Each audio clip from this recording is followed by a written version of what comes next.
Dialogue Guinée avec Jeunes Patriotes. Jeunes patriotes.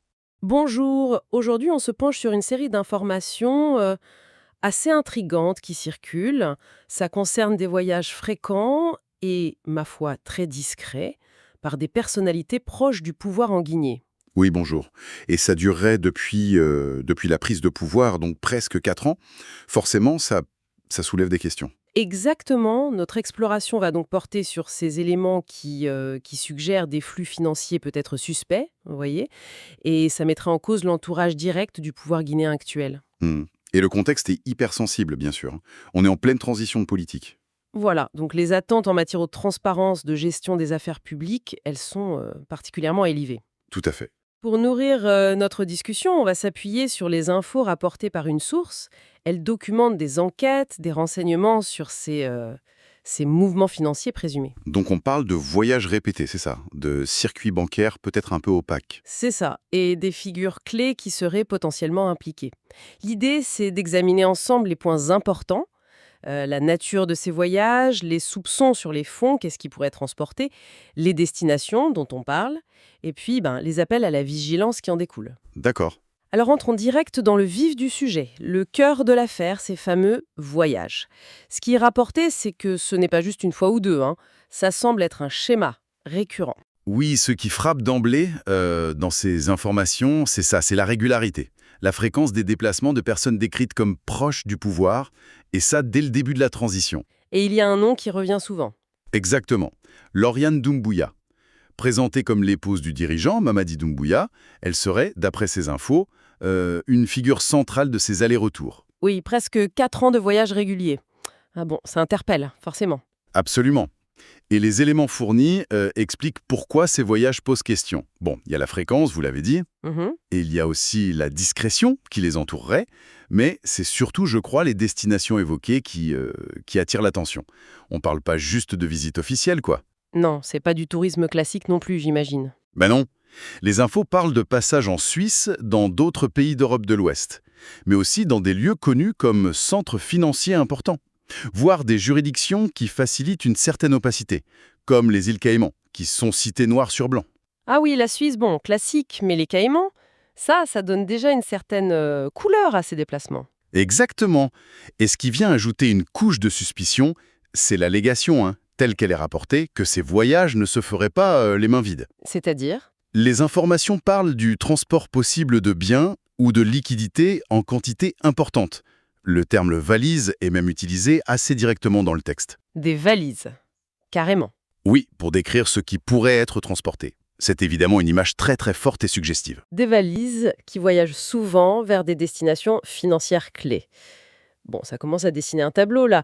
Mais alors comment de telles opérations seraient possibles de façon répétée, discrète?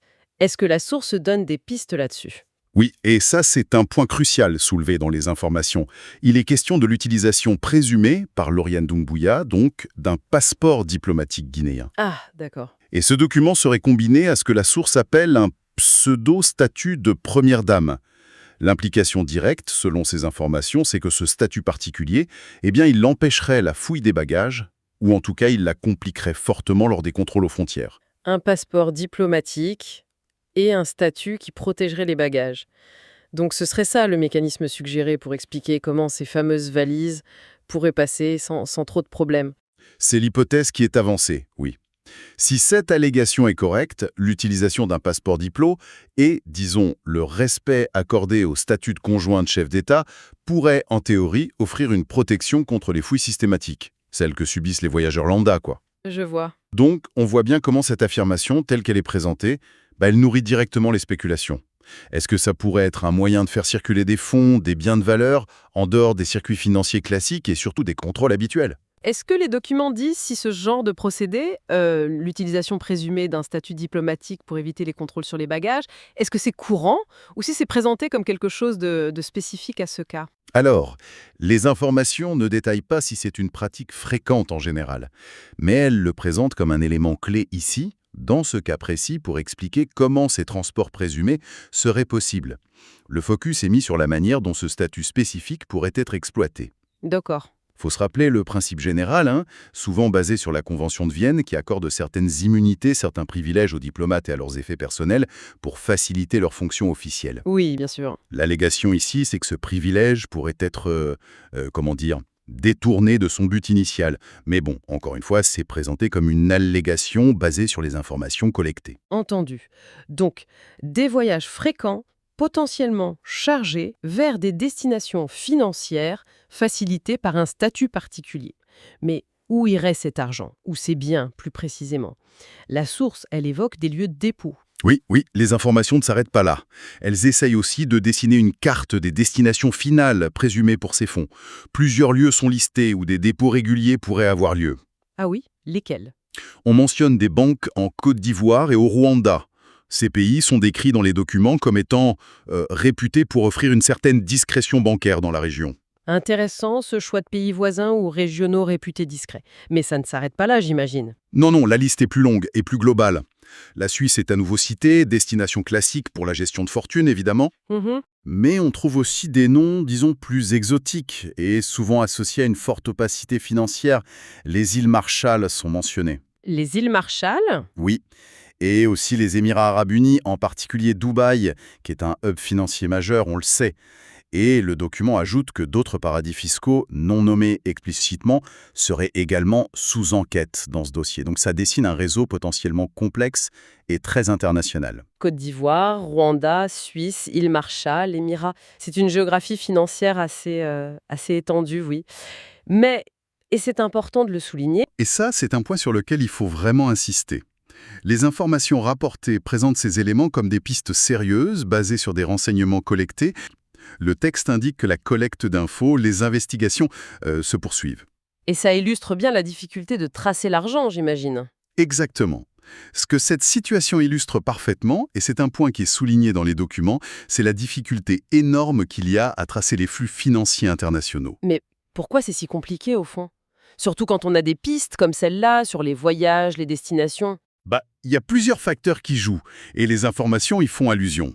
D'abord, le passage par des juridictions dites de complaisance, ou paradis fiscaux, comme les Marshall ou d'autres centres offshore. Oui, Ces endroits ont souvent des lois qui protègent très fortement le secret bancaire. Ça rend difficile d'identifier les vrais bénéficiaires des comptes ou des sociétés qui sont enregistrées. mhm. Ensuite, il y a l'utilisation possible de structures complexes, des sociétés écrans, des trusts, des prête-noms.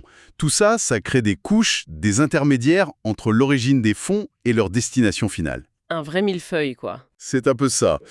Et même si la coopération internationale en matière d'échange d'infos financières progresse, elle a ses limites. Le texte parle d'ailleurs des limites de la transparence financière dans le monde. Tout ça rend le suivi extrêmement ardu, et forcément, ça alimente les spéculations quand des mouvements suspects sont observés. D'accord. Bon. Et au-delà des mécanismes, des lieux, est-ce que la source donne des indications sur les motivations? Pourquoi organiser de tels transferts présumés? Alors là, les informations rapportées avancent une allégation très spécifique. Elle suggère que le dirigeant lui-même, Mamadi Doumbouya, se sentant, et c'est l'expression utilisée, pris au piège. Pris au piège? Oui. Aurait orchestré une stratégie pour mettre à l'abri des actifs. Ces actifs sont qualifiés par la source de biens volés au peuple de Guinée. Ah oui, c'est direct. Et la stratégie décrite, ce serait de faire déposer la majorité de ses biens au nom de son épouse, Lauriane Doumbouya, et de leurs enfants. Mettre les biens au nom de la famille. C'est une tactique connue, ça, dans ce genre d'affaires. Oh oui, c'est une méthode qu'on évoque souvent dans les affaires de corruption ou de détournement présumé de fonds publics, un peu partout dans le monde. L'idée, c'est de dissocier les actifs du détenteur initial du pouvoir ou de la source des fonds. Pour brouiller les pistes. On essaie de les mettre hors de portée d'éventuelles poursuites ou sanctions qui viseraient directement la personnalité politique. C'est une forme de dissimulation, oui. Et il me semble que la source va même plus loin, non? Elle évoque aussi une histoire de faux noms. Effectivement, le document mentionne cette possibilité, oui, que des faux noms ou des alias puissent être utilisés pour ouvrir certains comptes bancaires ou détenir des actifs à l'étranger. Ça compliquerait encore plus les choses. Ah bah oui, ça ajouterait une couche de complexité supplémentaire pour les enquêteurs. Essayer de remonter la piste d'actifs détenus sous de fausses identités dans des juridictions qui sont déjà peu coopératives, c'est un défi immense. Si ces allégations étaient fondées, ça décrirait des stratégies d'occultation assez élaborées. Donc, on récapitule. Voyage discret, utilisation potentielle de privilèges diplomatiques, circuits financiers via des paradis fiscaux, stratégie de dissimulation via des proches ou de faux noms. C'est quand même un ensemble d'allégations assez graves qui sont rapportées là. Quelle est la réaction face à tout ça, d'après la source? Il y a des réactions? Oui, face à ce tableau qui est brossé par les informations, le texte fait état de réactions, d'appels qui viennent notamment d'observateurs de la vie politique guinéenne et de la société civile. D'accord. Qu'est-ce qu'il demande? Il y aurait une demande assez pressante adressée aux autorités de la transition pour qu'elles fassent la lumière sur ces questions. Et plus largement, ces voix exigeraient que les dirigeants actuels, bien qu'ils donnent l'exemple en matière d'intégrité. En matière de lutte contre le blanchiment, les flux illicites. C'est ça. C'est une attente forte, surtout dans un contexte post-coup d'État où justement la rupture avec les pratiques passées était un argument clé de la prise de pouvoir. Oui, c'est logique. Et quel rôle la société civile pourrait jouer concrètement d'après ces informations? La source suggère un rôle actif pour la société civile, en particulier pour les ONG qui sont spécialisées dans la surveillance financière, la lutte contre la corruption. Comment? Ces organisations pourraient, d'après le texte, suivre de près ces dossiers, mener leurs propres enquêtes et surtout maintenir la pression sur les autorités pour obtenir des réponses pour garantir la redevabilité. C'est le rôle classique de contre-pouvoir que joue la société civile dans beaucoup de pays. Particulièrement important en période de transition, j'imagine. Exactement. Pendant ces périodes, les institutions de contrôle de l'État peuvent être en pleine réorganisation ou parfois considérées comme moins indépendantes. Donc la société civile devient cruciale. Et la transparence, comme le souligne le document, est vue comme essentielle pour maintenir la confiance de la population. Mais cet appel à la vigilance, il est formulé de manière générale ou bien la source est plus précise? C'est là que ça devient particulièrement direct. L'appel rapporté dans le texte n'est pas seulement général, il y a une interpellation très spécifique qui est adressée à la société civile guinéenne. Ah oui. Pour qu'elle se penche un peu plus sur Lauriane Doumbouya, c'est dit comme ça, et qu'elle surveille aussi de près certains membres de sa famille, qui sont d'ailleurs nommés dans le document. Donc c'est une mise en cause nominative et un appel à une surveillance ciblée sur des individus précis. C'est assez frappant comme démarche. Très direct. Oui. Bon, alors si on essaie de rassembler un peu toutes les pièces du puzzle, telles qu'elles nous sont présentées par cette source, on a d'abord ces déplacements, répétés, discrets, sur une longue période, attribués à des proches du pouvoir, avec Lauriane Doumbouya comme figure centrale présumée. C'est ça. Ensuite, il y a cette allégation clé concernant l'utilisation d'un statut diplomatique ou quelque chose d'approchant. Qui permettrait de faire voyager ces fameuses valises sans être soumis aux fouilles habituelles. Ce qui alimente les soupçons sur ce qui est transporté, bien sûr. Tout à fait. Puis vient la question des destinations, des circuits financiers qui seraient choisis pour leur opacité, passant par des banques dans des pays africains voisins jugés discrets. Mais surtout par des centres financiers internationaux comme la Suisse et des paradis fiscaux bien connus, îles Marshall, Émirats arabes unis. Et pour compléter ce tableau, la source avance des stratégies spécifiques qui seraient utilisées pour dissimuler ces actifs, présumés volés, notamment le fait de placer les biens au nom de l'épouse et des enfants du dirigeant. Et l'évocation de l'utilisation possible de fausses identités pour rendre le traçage encore plus compliqué. Voilà. Et enfin, face à tout ça, on note ces appels insistant à la transparence qui viennent d'observateurs, de la société civile, adressés aux autorités de transition. Et surtout cet appel très très direct à la vigilance citoyenne qui cible nommément Lauriane Doumbouya et certains de ses proches. C'est une bonne synthèse des éléments rapportés, oui. Et tout ça, ça nous amène assez naturellement à une réflexion finale qui émerge des constats et des limites qui sont mentionnées dans les informations elles-mêmes.